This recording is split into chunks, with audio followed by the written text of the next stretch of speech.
tension superficielle, les eaux des mers voisines ne se mélangent pas. Dû à la différence de densité des mers, la tension superficielle empêche les mers de se mélanger les unes aux autres, exactement comme si un mur très fin les séparait. Ce qui est remarquable, c'est qu'à une époque où les gens ne connaissaient rien à la physique, à la tension superficielle ou à l'océanographie, ceci ait été révélé dans le Coran.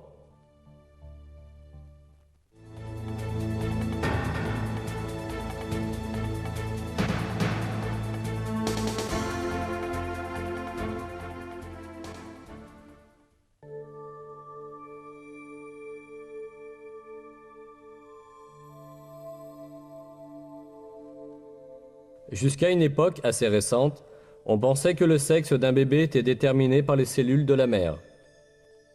Ou au moins, on pensait que le sexe était déterminé conjointement par les cellules mâles et femelles. Mais le Coran nous donne des informations différentes. Il affirme que la masculinité ou la féminité est créée du sperme déversé dans la matrice.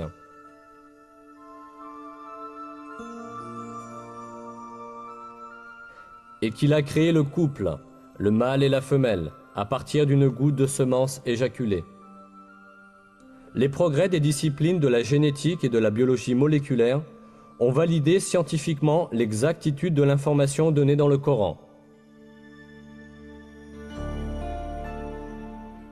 On comprend maintenant que le sexe est déterminé par les cellules spermatiques provenant du mâle et que la femelle ne joue aucun rôle dans ce processus.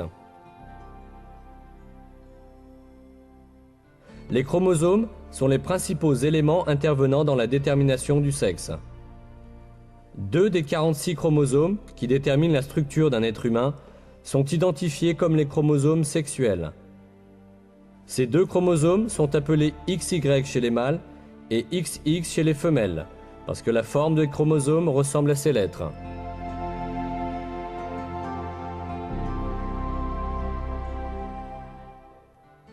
Le chromosome Y est porteur des gènes codant la masculinité, tandis que le chromosome X est porteur des gènes codant la féminité. La formation d'un nouvel être humain commence par la combinaison croisée d'un de ces chromosomes, qui existe en paire chez les mâles et les femelles.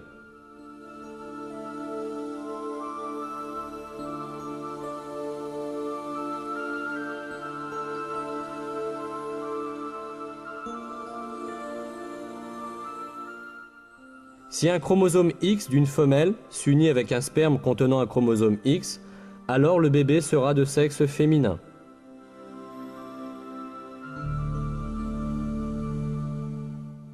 S'il s'unit avec le sperme qui contient un chromosome Y, le bébé sera de sexe masculin.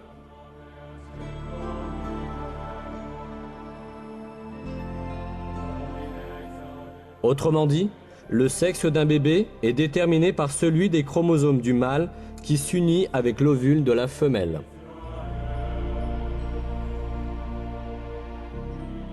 On ignorait tout cela jusqu'à la découverte de la génétique au XXe siècle. Et même, dans de nombreuses cultures, on s'imaginait que le sexe d'un bébé était déterminé par le corps de la femelle. C'est pourquoi les femmes étaient blâmées quand elles donnaient naissance à des filles. 13 siècles avant la découverte des gènes humains, le Coran a cependant révélé une information qui dément cette superstition et a mentionné le fait que l'origine du sexe ne provient pas des femmes mais du sperme des hommes. Si nous continuons à examiner les faits annoncés dans le Coran à propos de la formation des êtres humains, nous rencontrerons encore d'autres miracles scientifiques très importants. Lorsque le sperme du mâle s'unit à l'ovule de la femelle, l'essence du bébé à naître est formée. Cette cellule unique, que la biologie appelle zygote, commencera instantanément à se reproduire en se divisant, pour devenir ensuite un morceau de chair.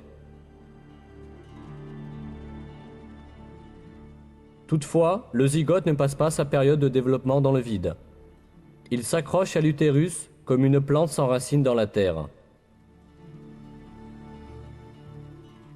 Grâce à ce lien, le zygote obtient du corps de la mère les substances essentielles à son développement.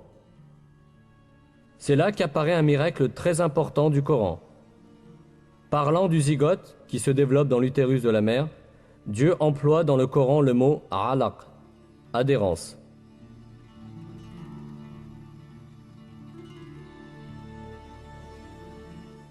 Lis, au nom de ton Seigneur, qui a créé l'être humain d'un alaq. Lis, car ton Seigneur est le très généreux.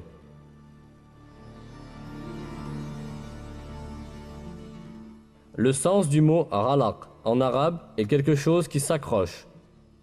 Ce mot est utilisé littéralement pour décrire les sangsues qui s'accrochent au corps pour sucer le sang.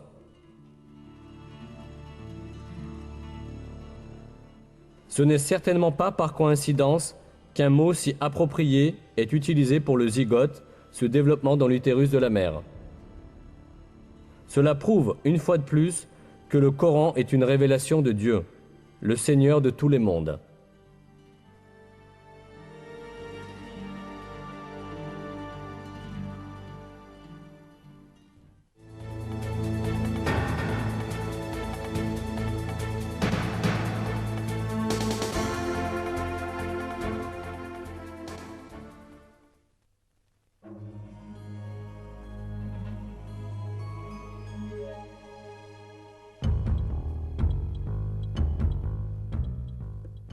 Lorsque le Coran nous dit qu'il est facile pour Dieu de ramener l'homme à la vie après sa mort, l'empreinte digitale de l'homme est particulièrement mentionnée.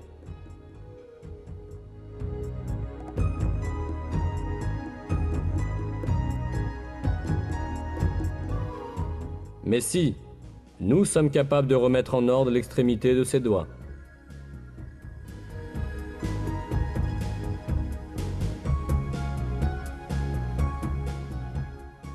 Cette allusion aux empreintes digitales a une importance particulière.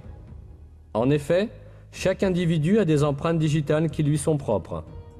Chaque personne qui vit ou qui a jamais vécu dans ce monde possède des empreintes digitales uniques.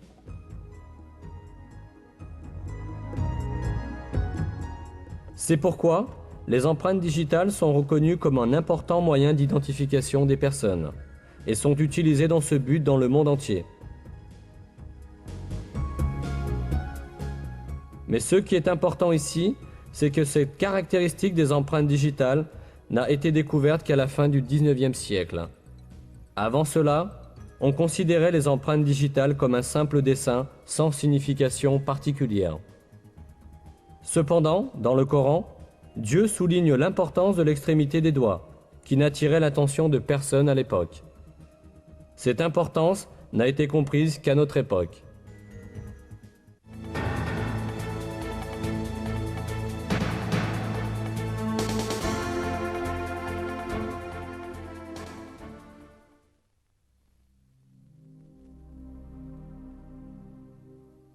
Nous avons un autre aspect important des informations mentionnées dans les versets du Coran, dans les étapes du développement d'un être humain dans l'utérus de la mère.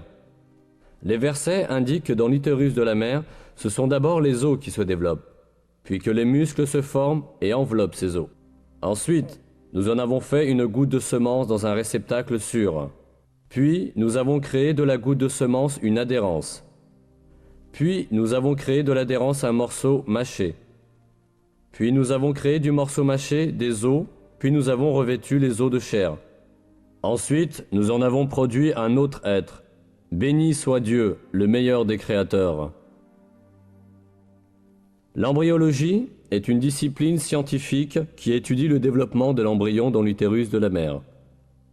Jusqu'à très récemment, les embryologues pensaient que les os et les muscles de l'embryon se développaient en même temps. Pour cette raison, il y a longtemps eu des gens qui prétendaient que ces versets étaient en contradiction avec la science. Mais des recherches microscopiques plus poussées, effectuées grâce au progrès technologique, ont établi que la révélation coranique est littéralement correcte.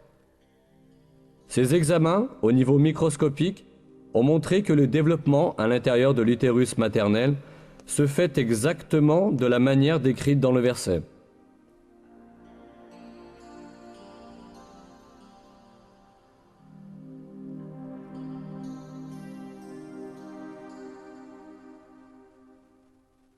D'abord, le tissu cartilagineux de l'embryon s'ossifie. Puis, les cellules musculaires qui sont sélectionnées dans le tissu entourant les os s'assemblent et enveloppent ces os. Cet événement est décrit dans une publication scientifique en ces termes.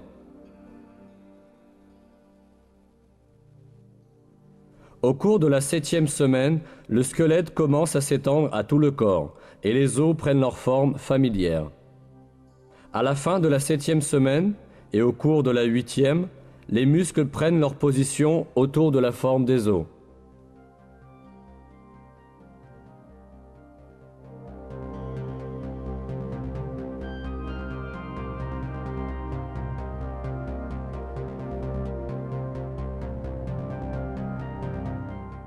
En bref, les étapes du développement humain, décrites dans le Coran, concordent parfaitement avec les découvertes de l'embryologie moderne.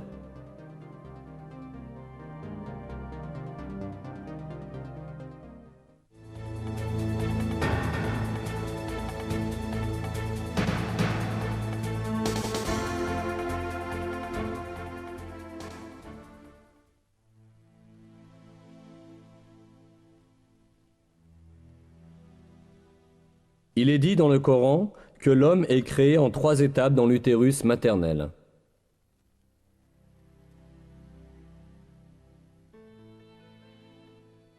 Il vous crée dans le ventre de vos mères, création après création, dans 3 ténèbres.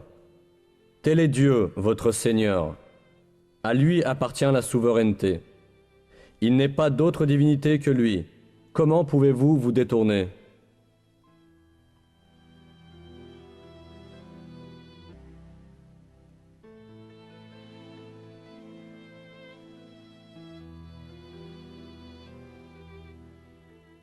Comme on peut le comprendre, ce verset indique que l'être humain